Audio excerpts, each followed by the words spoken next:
호세아서 11장 8절에서 11절까지의 말씀, 구약성경 제가 가진 성경으로 1266쪽입니다.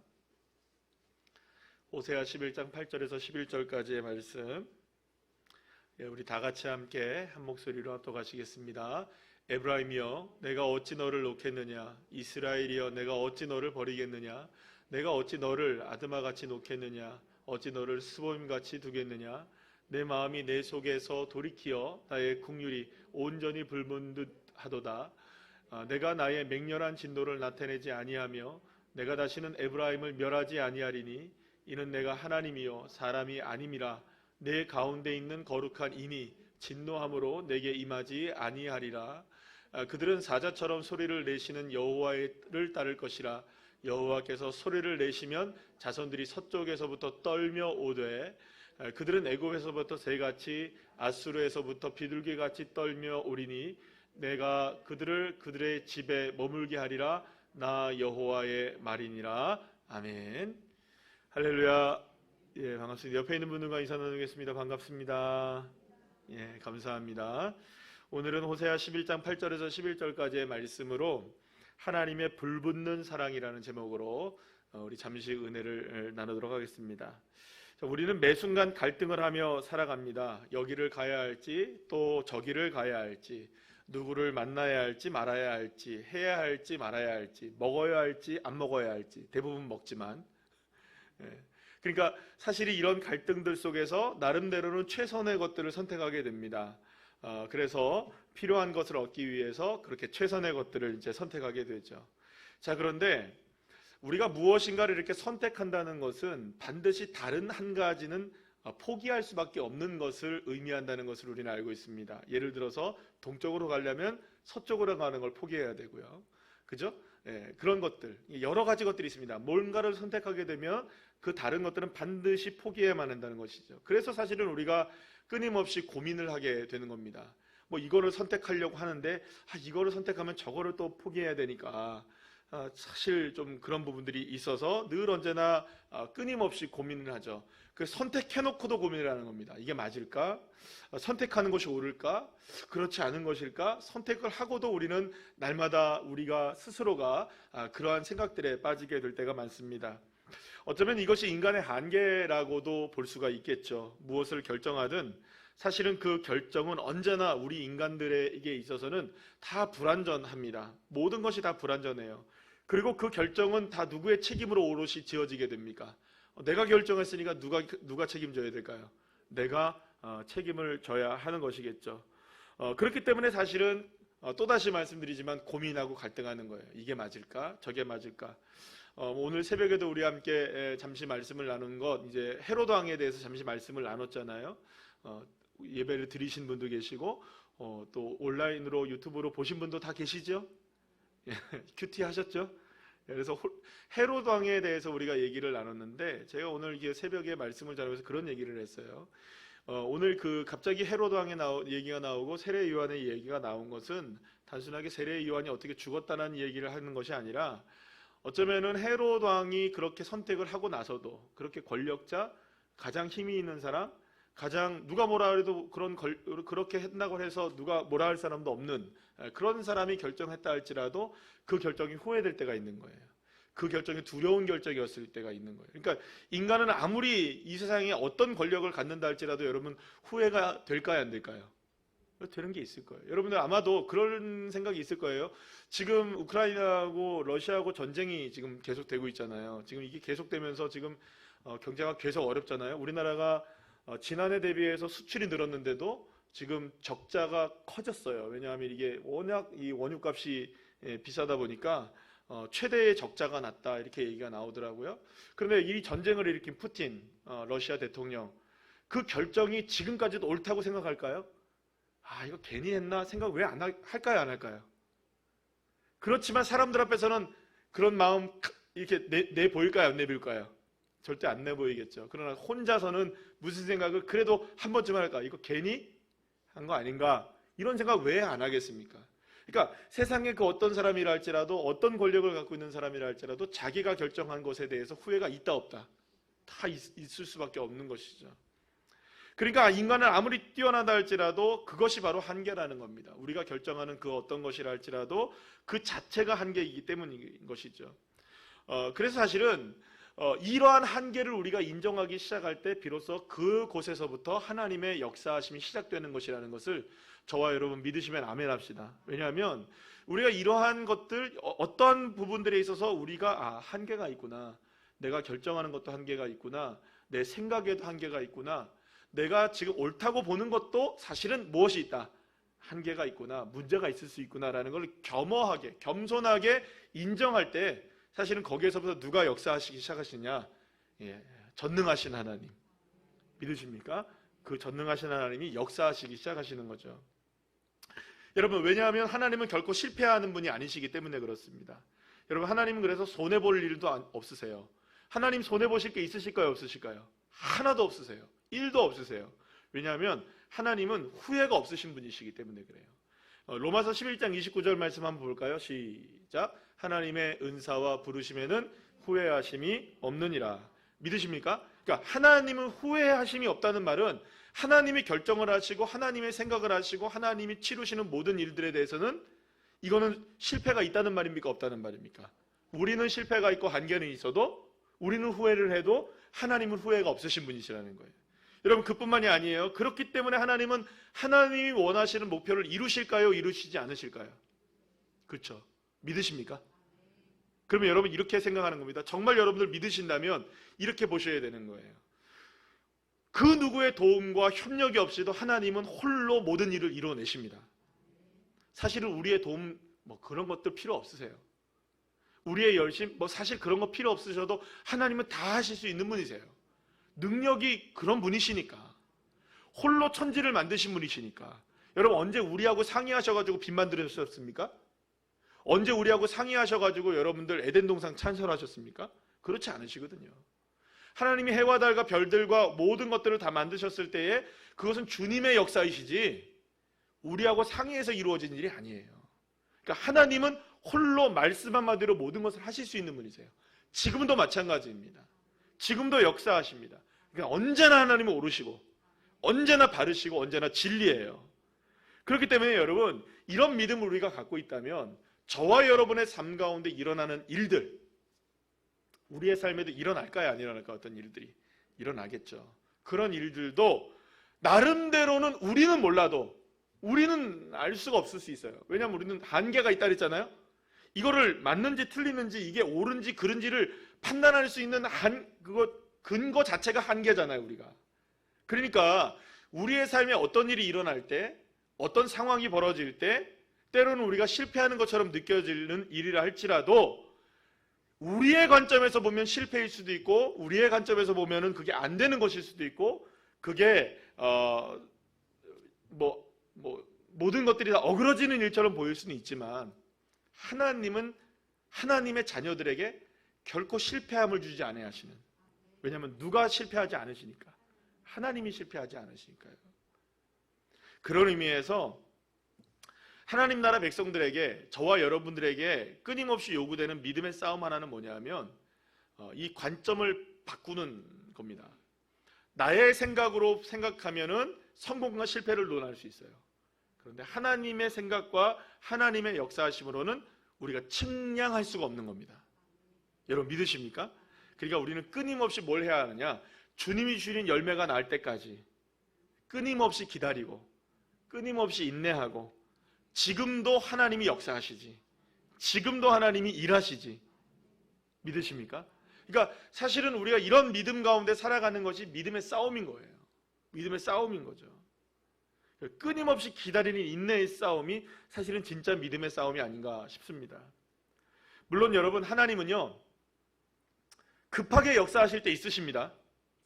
긴급한 상황은 긴급하게 역사하십니다. 그러나 하나님은 때로는 넉넉하게 시간을 가질 때도 많으십니다. 그러니까 긴급하고 넉넉한 것은 누가 결정하실까요? 주님이 결정하시는 거예요. 여러분 생각해 보세요. 홍해가 갈라져야 하는 상황은 긴급한 상황이었을까요? 넉넉한 시간이 필요했을까요? 그렇죠. 긴급한 시간이 필요했던 거예요. 그러면 오병이어의 기적 같은 것도 넉넉한 시간이 필요했을까요? 긴 시간이 필요했을까요? 예? 그건 미룰 수 있는 일이 아니에요. 갑자기 배가 고프니까 예수님께서도 저들의 불쌍한 것을 보시잖아요. 그럴 때는 그냥 하나님이 역사하시는 거예요. 그런데 여러분, 하나님께서 아브라함에게 약속하셨어요. 바다와 같이 모래와 같이 네 자손 많게 하리라. 딸랑 한 명 주시기까지 몇 년 걸렸죠? 25년 걸렸잖아요. 요셉의 꿈이 이루어지기까지 20여 년의 시간이 걸렸어요.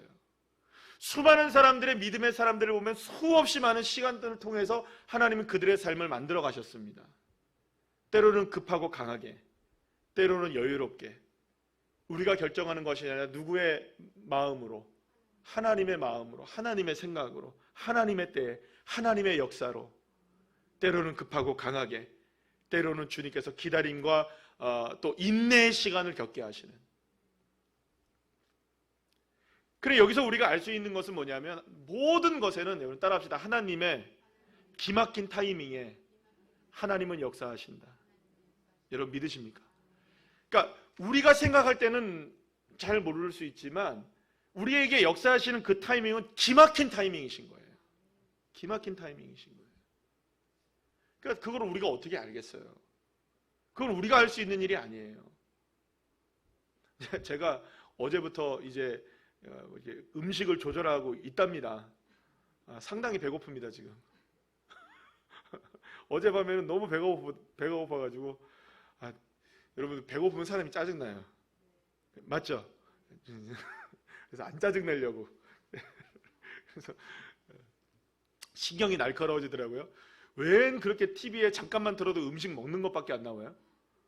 뭐 홈쇼핑도 전부 다 먹는 거예요. 세상에, 저는 그것만 보이더라고요. 저를 생각해도 그래요. 저는 그때 그 의사 선생님이 얘기하신 거 5월달 말에 그때에 그거 검사를 안 했으면 큰일 날 뻔했습니다. 여러분 기막힌 타이밍 믿으십니까? 기막힌 타이밍이 있는 거예요. 하나님께서 우리에게 기회를 주시는 타이밍인 거죠.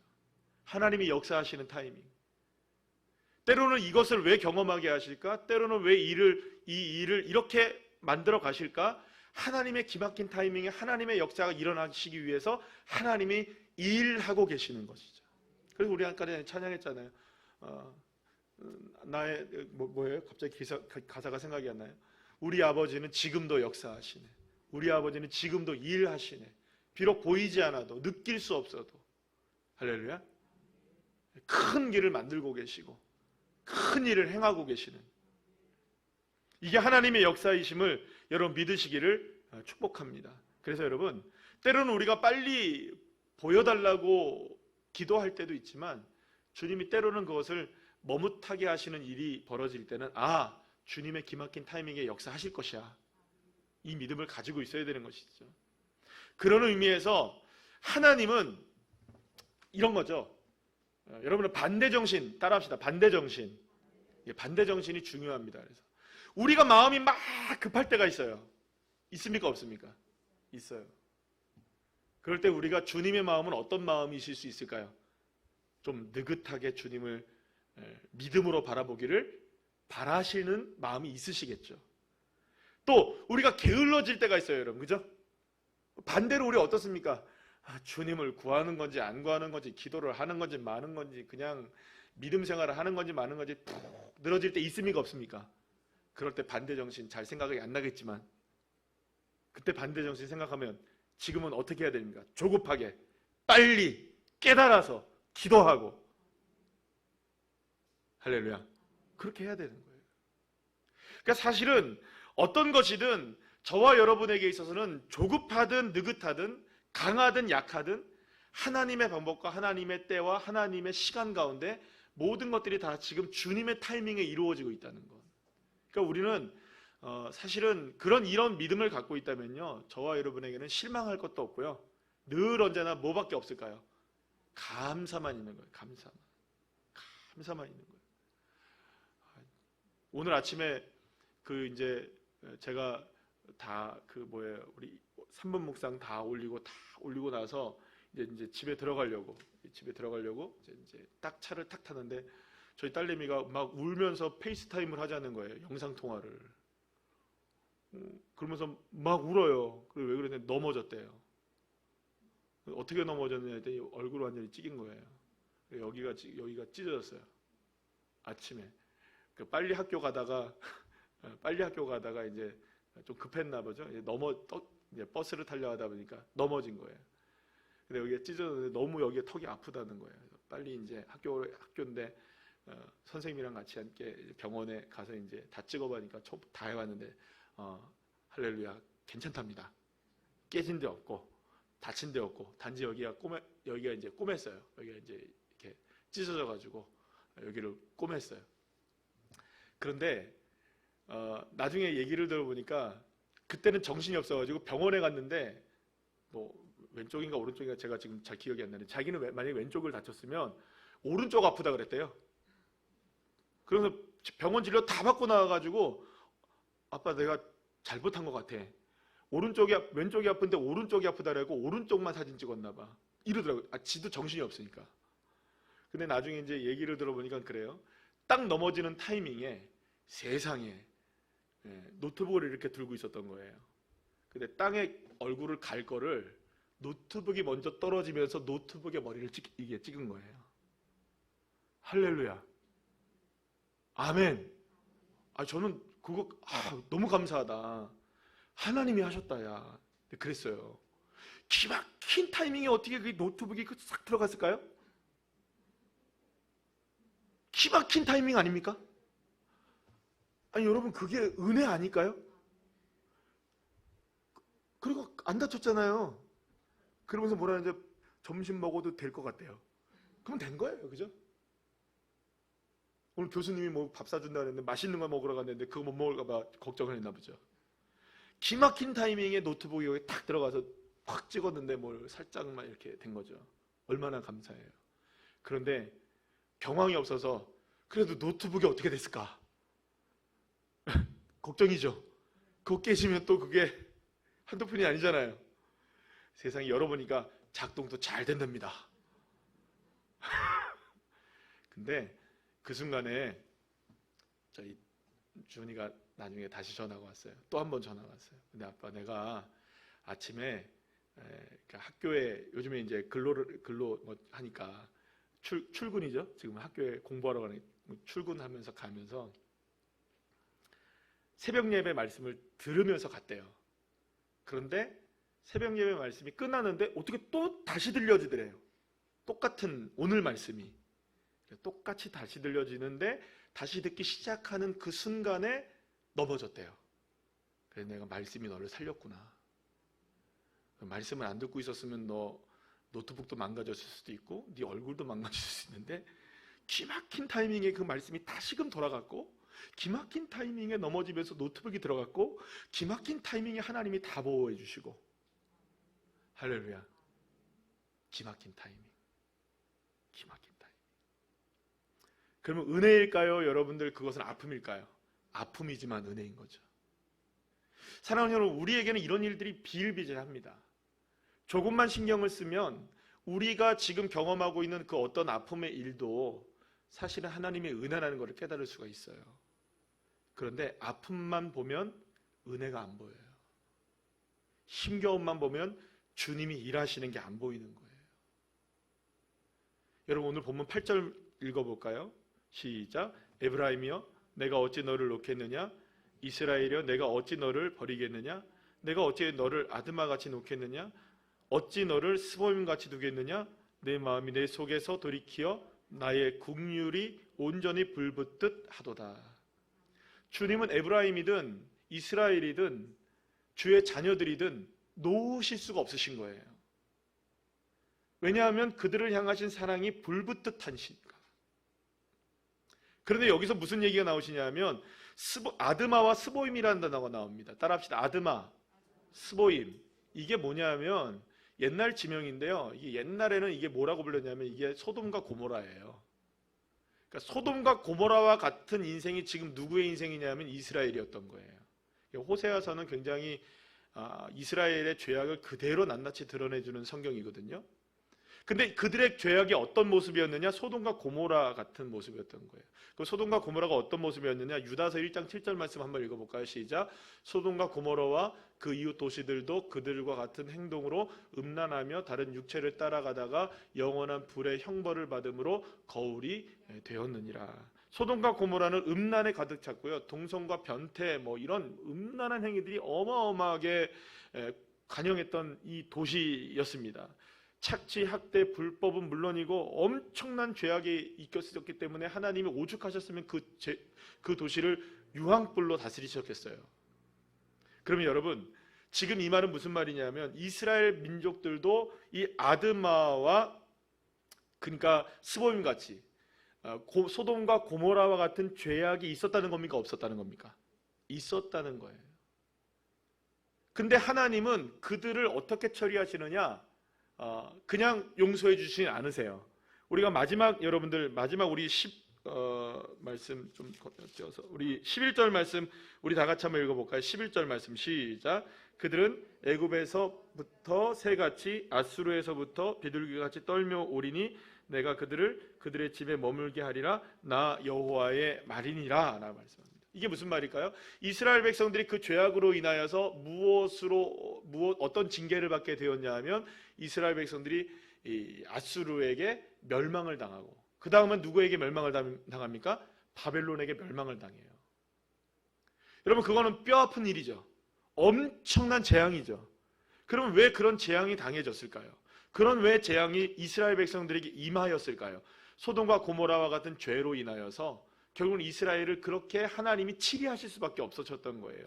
그게 우리를 하나님의 뭐라고 부르냐면 따라합시다. 하나님의 공의라고 얘기를 해요. 왜냐하면 죄를 죄대로 하나님이 보응하셔야 하니까요. 죄를 죄로 보지 않으실 수 없는 분이 하나님이시기 때문에. 그래서 죄는 죄로 다스리셔야 돼요. 그러나 진노 중에도 긍휼을 잃지 않으신 하나님, 공의를 베푸시는 그런 엄청난 소돔과 고모라에게 유황불을 내리셔서 그 도시를 멸망시키는 그 하나님의 진노하심이 내려질 때라도 여러분, 이스라엘 백성들은 단지 포로로 잡혀가는 것이 전부였는 것이에요. 그러면 은혜일까요? 은혜이지 않을까요? 잘 생각해 보세요. 멸망해야 됩니까? 안 멸망해야 합니까? 여러분들 억울하잖아요. 소돔과 고모라도 그렇게 죄를 지었는데 멸망했잖아요. 그럼 이스라엘도 똑같은 죄를 지었으면 멸망해야 돼요? 안 멸망해야 돼요? 근데 여러분들 놀라운 게 있어요. 하나님은 팔이 우리같이 안으로 굽는 거예요. 하나님의 자식들, 하나님의 자녀들 긍휼히 여기시는 거예요. 진노 중에라도. 여러분, 이것을 우리가 뭐라고 얘기하면 따라합시다. 하나님의 사랑. 그러니까 하나님은 공의도 있으시고 하나님은 뭐도 있으시고 사랑도 있으세요. 그러니까 이스라엘 백성들이 지금 경험하고 있는 소돔과 고모라와의 죄로 인하여서 멸망을 당할 수밖에 없는 그런 안타까운 상황에서 그들은 포로로 끌려가고 엄청난 너무나 힘겨운 재앙을 그들이 당하게 되는 거예요. 그런데 하나님이 이스라엘 백성들에게 뭘 얘기하느냐? 그러나 결코 내가 너를 버리지 않는다. 결코 너를 버리는 것이 아니다. 네가 지금 처해 있는 그 상황이라 할지라도 나는 너를 향하여서 계획한 일들을 이루고야 말겠다. 너는 보이지 않지만, 너는 느낄 수 없지만 나는 일하고 있다. 나는 역사하고 있다. 너를 회복시킬 것이다. 너를 다시금 일으켜 세울 것이다. 나의 기막힌 타이밍에 너를 인도해낼 것이고 너를 돌아오게 할 것이고 하나님이 하셨다 고백하게 할 그 날이 오게 될 것이다. 사랑하는 여러분, 그렇기 때문에 우리에게 믿음이 필요한 겁니다. 때로는 우리의 삶에 여러 가지의 모습들로 우리의 삶에 어려운 일들이 다가와도 그것이 우리의 죄로 인한 결과일 수도 있습니다. 여러분, 그렇죠. 우리의 죄의 결과일 수도 있겠죠. 하나님을 온전히 섬기지 못하고 또 때로는 우리의 삶 속에서 이루어지는 어떤 죄악의 결과로 우리의 삶이 문제가 생길 수도 있겠죠. 그러나 나름대로는 열심히 믿음 가지고 살아도 어려운 일들 당하기도 합니다. 여러분, 새벽 예배 나온다고 해서 우리가 뭐 사고와 사건과 문제 안 생길까요?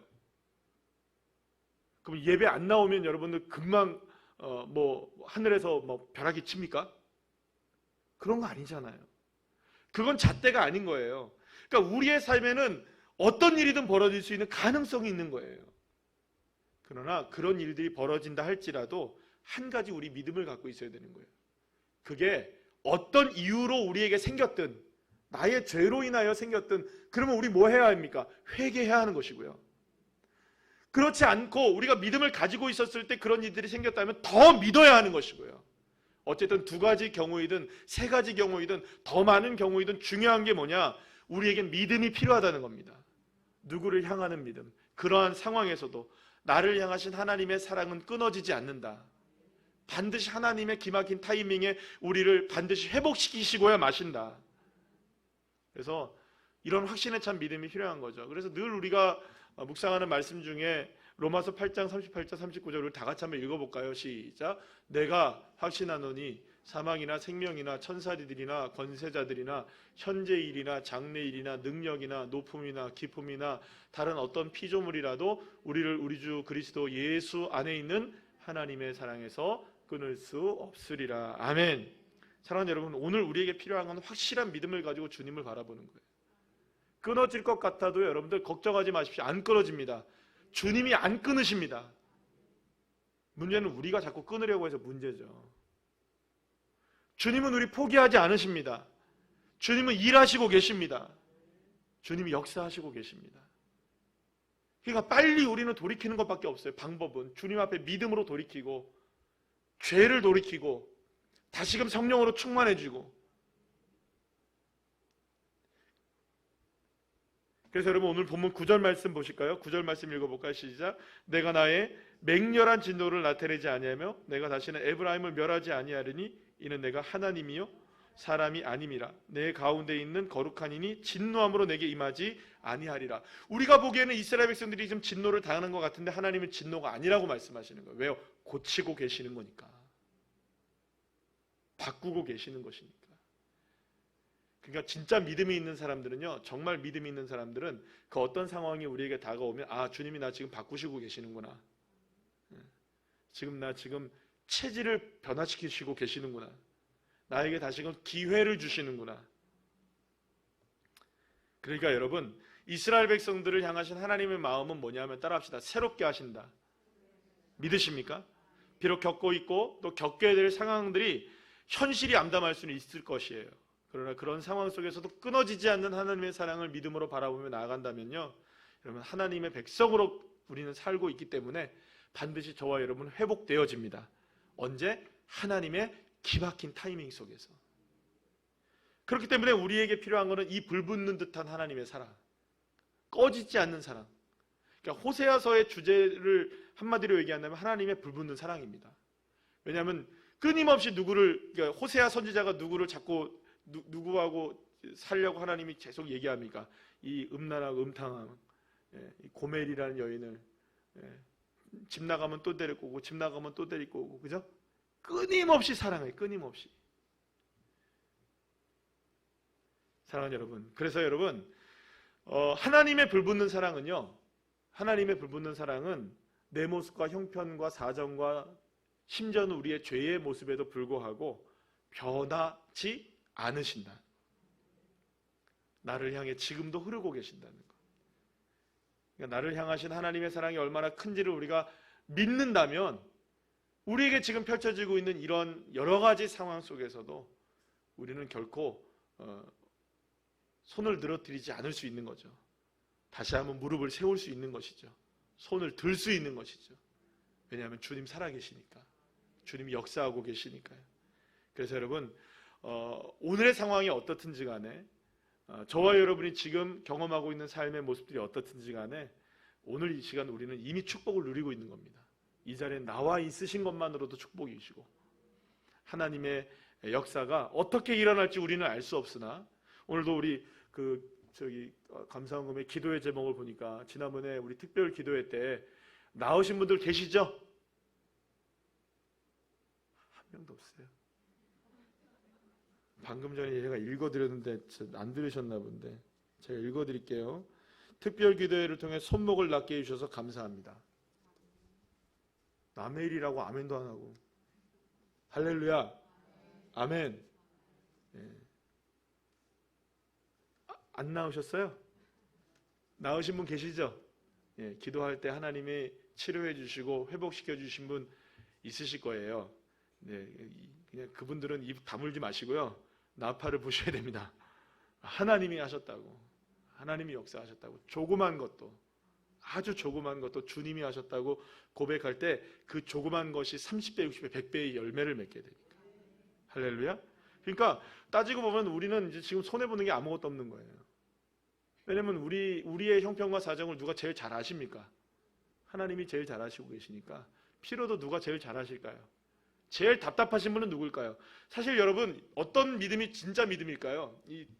한번 생각해 보시면, 아브라함이 답답했을까요? 하나님이 답답했을까요? 마지막 순간에 이삭을 칠 때 잘 생각하셔 보세요. 아브라함이 답답했어요? 하나님이 답답하셨어요? 저거는 찌른다고 진짜 찌르냐? 마지막 순간에. 그래서 하나님 뭐라고 하셔요? 멈춰라 그러시잖아요. 누가 답답한 거예요? 사실은 찔러도요, 만약 찔렀다면 어떻게 됐을까요? 만약 찔렀다면 어떻게 됐을까요? 물론 성경의 이야기가 아니기 때문에 어떻게 얘기할 수 없지만 주님 살려주셨겠죠? 그거 그 정도 못 하시겠어요? 그러면서 주님이 성경에 이렇게 썼겠죠. 야, 너 찌르라고 진짜 찌르냐? 한번 좀 멈칫해보지. 물론 그런 말을 안 하셨겠지만 누가 더 답답하기 때문에 주님이 멈추라고 하시는, 주님이 답답하시니까. 사실 어떻게 보면 우리의 진짜 믿음이란 뭐냐면 주님이 일하시게 하시는 겁니다. 우리는 편하게 주님 믿기에 우리 답답할 거 없어요. 안 이루어주시면 누가 답답한 겁니까? 하나님 답답하신 일이시죠. 나를 이렇게 만드시면 어떡하시겠어요? 주님 답답한 일 아니세요? 하나님 역사해 주세요. 이렇게 기도하는 거죠. 사랑하는 여러분, 오늘 그런 믿음을 가지면 우린 승리합니다. 왜냐하면 하나님 불붙는 사랑으로 사랑하시니까. 이 믿음을 가지고 오늘 이 시간 함께 기도하시면서 주님의 놀라운 능력을 경험하는 주의 자녀들 되시기를 간절히 축원합니다.